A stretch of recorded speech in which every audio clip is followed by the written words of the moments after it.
Il existe des cartes qui ne décrivent ni les continents, ni les océans. Des cartes qui ne vous mèneront vers aucune terre connue. Elles tracent les contours de nos paysages intérieurs, les vallées de nos doutes et les sommets de nos aspirations. L'une de ces cartes, ancienne et précieuse, porte un nom qui murmure le mystère. L'ennéagramme. Et laissez-moi vous dire ce que l'ennéagramme n'est pas. Il n'est pas une cage, une étiquette figée, destinée à vous enfermer dans une case. Son but n'a jamais été de vous réduire, mais de vous révéler. Imaginez-le plutôt comme un miroir vivant et dynamique. Il ne vous montre pas seulement le visage que vous présentez au monde, mais la mécanique subtile qui anime vos pensées. C'est un système d'une clarté profonde qui éclaire la mélodie secrète de vos motivations et l'écho lointain de vos peurs les plus fondamentales. Ensemble, au cours de ce voyage audio, nous allons apprendre à lire cette carte, à regarder dans le miroir. Je vous guiderai vers ses origines symboliques, là où la sagesse prend racine dans le temps. Nous explorerons ses principes fondamentaux, le cœur battant de ce système si humain. Et nous verrons comment sa lumière ancienne peut encore éclairer les chemins parfois déroutants de nos vies modernes. Sachez que notre objectif ici n'est pas le jugement. Il est d'atteindre une forme de compréhension si profonde qu'elle ne peut fleurir qu'en compassion. C'est une invitation que je vous tends à poser sur vous-même un regard neuf et bienveillant. Une invitation à observer, sans condamner, la danse de votre propre âme. Pour comprendre l'ennéagramme, il ne faut pas chercher un commencement, mais écouter un murmure. Un murmure qui voyage dans le vent du temps. Je ne peux pas vous donner de date précise, car ses racines s'enfoncent si profondément dans la terre de l'humanité qu'elles en deviennent invisibles. Certains disent que sa sagesse est née dans le silence du désert, parmi les premiers mystiques qui cherchaient à comprendre les passions de l'âme. D'autres entendent son écho dans les poèmes des sages soufis, qui dansaient pour célébrer l'union avec le divin. Ce n'est que bien plus tard, au siècle dernier, que des penseurs comme Georges Gurdjieff et Oscar Ichazo ont recueilli ces fragments de lumière ancienne pour leur donner la forme que nous connaissons aujourd'hui. Mais la véritable origine n'est pas dans l'histoire, elle est dans le symbole lui-même. Regardez avec moi ce dessin. Il n'est pas une simple illustration, c'est la clé qui ouvre la porte. Voyez d'abord le cercle. Il est l'étreinte de l'unité. Il représente le grand tout dont nous faisons partie et nous rappelle que chaque âme, y compris la vôtre, a sa place juste et parfaite dans le monde. En son cœur, vous découvrirez un triangle. Il est le souffle créateur, la force qui transforme. Ces trois pointes sont les piliers de l'équilibre intérieur, une loi sacrée qui nous montre comment l'harmonie naît de la rencontre des forces. Et puis, il y a cette danse incessante des 6 autres points, reliés par une figure qui semble ne jamais s'arrêter. Elle est le courant de la vie, le flux perpétuel du changement. Elle nous enseigne que rien en nous n'est jamais figé, que nous sommes en constant mouvement. Ce symbole, vous le comprenez maintenant, n'a rien d'arbitraire. Il est la calligraphie de l'âme, une représentation visuelle du fonctionnement de notre esprit et de notre cœur. C'est une carte des lois silencieuses qui nous anime de l'intérieur, et apprendre à la lire, c'est commencer à se connaître véritablement. Avant que le monde ne vous nomme, avant même que vous n'ayez un nom, vous étiez une promesse. Vous êtes venu au monde porteur d'une lumière originelle, une qualité unique, qui était votre essence. Vous étiez un chant que l'univers n'avait jamais entendu. Vous étiez entier. Puis, dans la tendre argile de l'enfance, une expérience est venue imprimer sa marque. Ce ne fut pas forcément un grand drame. Parfois, une parole un peu dure, un silence trop long, ou simplement le sentiment fugace de ne pas être tout à fait assez. Et dans le vase parfait de votre être, une fêlure est apparue. Une blessure minuscule, mais qui vous a fait croire que quelque chose en vous était brisé ou manquant. Et c'est là que votre ego est né, non pas par vanité, mais par amour. Un amour féroce et protecteur. Pour veiller sur cette fêlure, pour qu'elle ne s'agrandisse jamais, il a bâti une forteresse. Il a développé une stratégie de survie, une manière d'être au monde, pour s'assurer que vous ne ressentiriez plus jamais ce manque. Cette stratégie, répétée jour après jour, est devenue une seconde nature, une compulsion douce mais puissante, qui est aujourd'hui le cœur de votre personnalité. Laissez-moi vous parler d'une jeune femme. C'était une architecte, et elle aimait par-dessus tout créer des espaces harmonieux. Ce besoin impérieux que tout soit juste, que chaque ligne soit parfaite, que chaque angle soit droit, n'était pas pour elle une simple qualité professionnelle, c'était sa forteresse.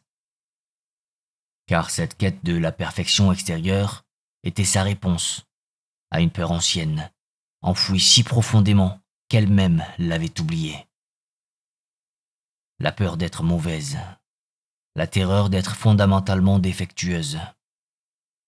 Chaque bâtiment parfait qu'elle dessinait était une prière silencieuse, une tentative de rebâtir à l'extérieur une intégrité qu'elle avait l'impression d'avoir perdue à l'intérieur.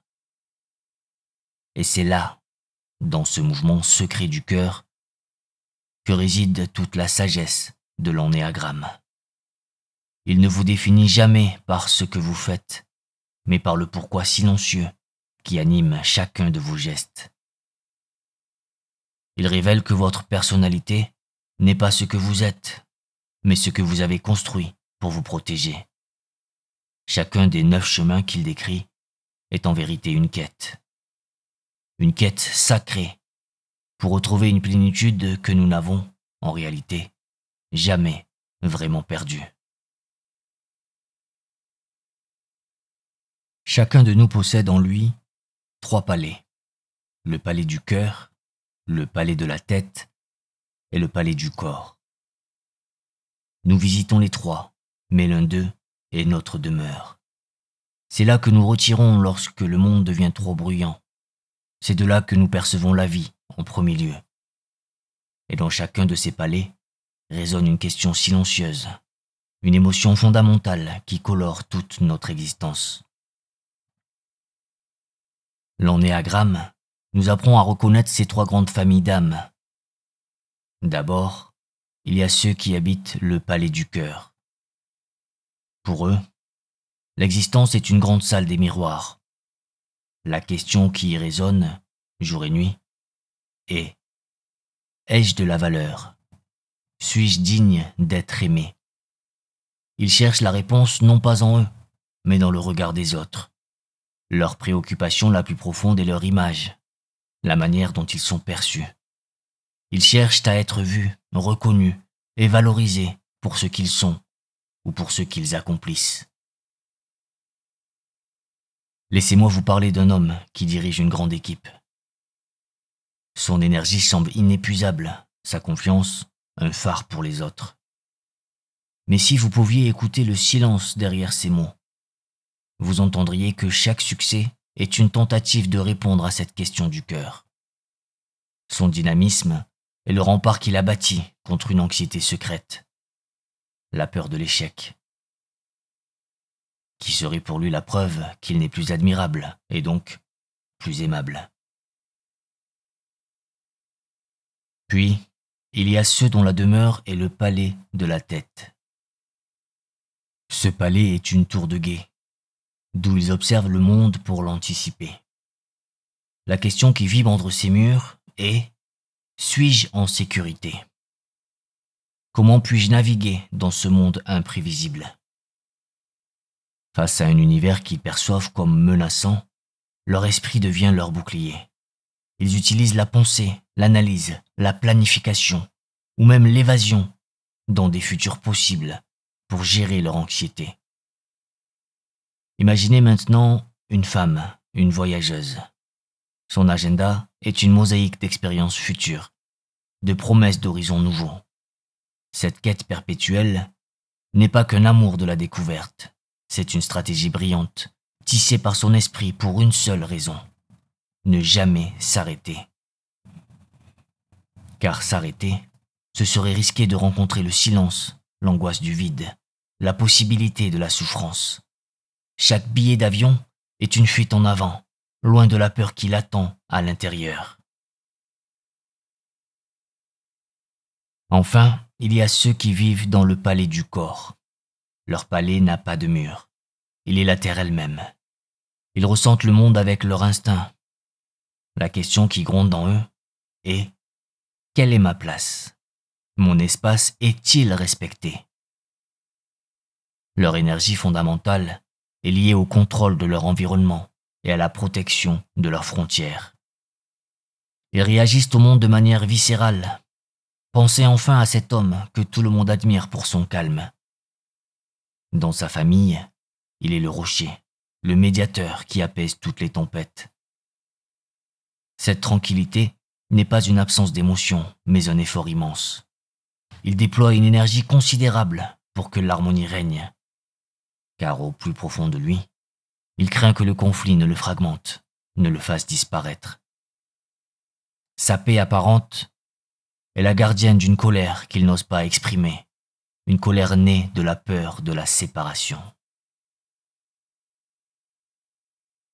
Ainsi, que votre demeure soit le cœur, la tête ou le corps, comprenez que votre façon de réagir au monde est une réponse à une question très ancienne et très humaine.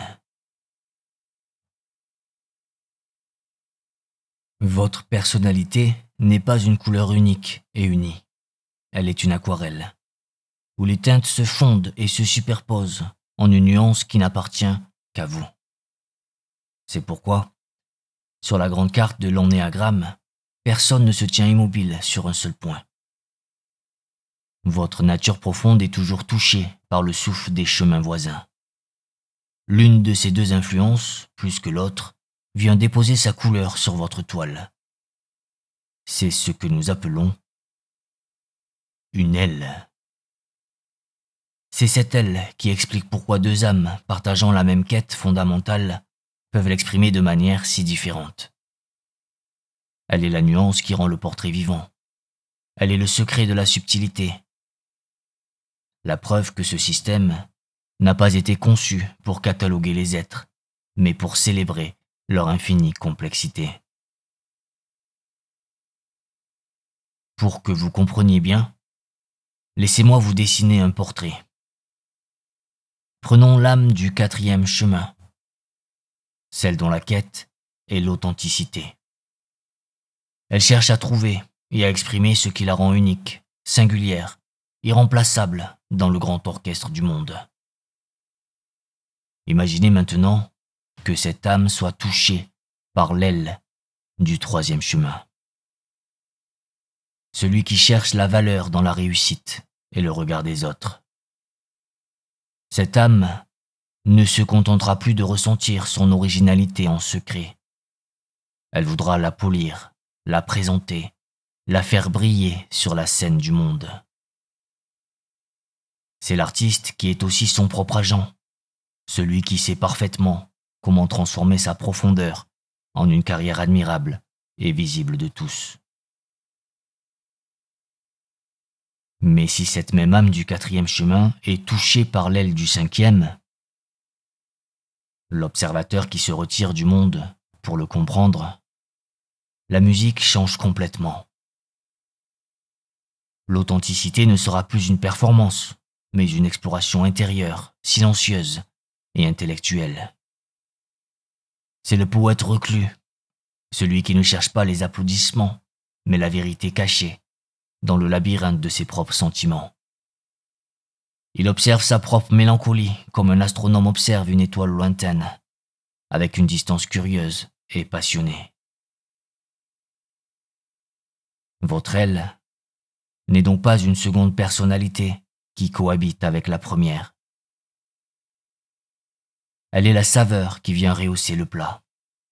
Elle est la lumière particulière du couchant qui vient colorer le paysage de votre âme. C'est une ressource. Un cadeau qui vient enrichir votre voyage et complexifier magnifiquement votre manière d'être au monde. Sur le symbole de l'ennéagramme, vous avez vu des lignes qui renient les chiffres. Ces lignes ne sont pas de simples traits décoratifs. Ce sont des chemins secrets, des courants d'énergie qui traversent votre être. Elles révèlent que vous n'êtes pas une sculpture de marbre figée pour l'éternité, mais une rivière en mouvement constant. Elles sont la promesse de la danse intérieure du changement. Il y a des moments où la vie resserre son étreinte, où le vent souffle trop fort. Dans ces instants de pression, il arrive que votre âme, pour se protéger, emprunte l'ombre d'un autre chemin. C'est un mouvement inconscient, un réflexe de survie. Mais ce n'est pas une fatalité, c'est un message. Un signal d'alarme qui vous dit, avec amour, que votre manière habituelle de faire face au monde ne suffit plus. Pensez à l'âme du deuxième chemin, celle qui vit pour donner, dont le cœur est un foyer toujours ouvert. Lorsque cette âme se sent ignorée, non appréciée, elle peut soudainement suivre la flèche qui l'amène à l'ombre du 8. La main qui offrait devient celle qui exige. Les dents chaleureux se transforment en un chef autoritaire, et sa générosité devient une dette qu'il réclame.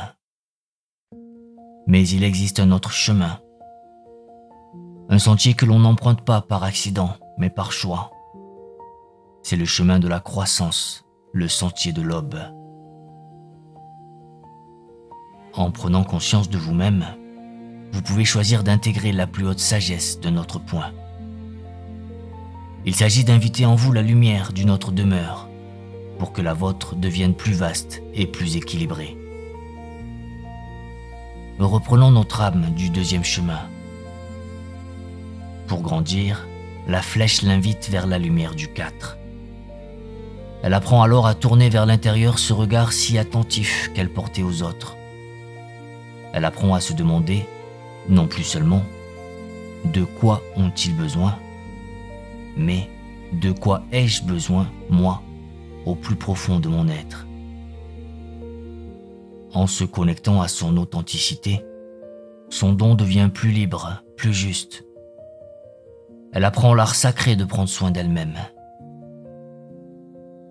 Ces flèches, vous le voyez, sont la promesse que rien en vous n'est immuable.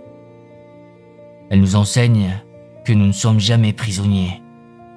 Les flèches ne sont pas les barreaux de votre cage, elles sont les chemins qui en partent. Elles sont l'invitation éternelle à la croissance, la preuve de votre immense potentiel d'évolution. Nous arrivons au terme de notre chemin pour aujourd'hui. Ensemble, nous avons vu que l'ennéagramme est bien plus qu'une simple typologie. C'est la carte intime de vos mécanismes secrets, bâtie pour protéger une blessure ancienne. C'est la description des 3 grands palais de l'être, cœur, tête ou corps, où votre âme a choisi de demeurer. C'est l'aquarelle de vos nuances, délicatement colorées par vos ailes. Et c'est la danse de vos flèches, cette promesse vivante que tout en vous peut changer et grandir. Mais si je ne devais vous laisser qu'une seule vérité, ce serait celle-ci. Le but ultime de cette connaissance n'est pas de trouver votre chiffre. C'est d'utiliser cette lumière pour faire naître en vous la plus tendre des fleurs, la compassion. D'abord, la compassion pour vous-même, en comprenant enfin la raison profonde de vos propres réactions, de vos peurs et de vos élans.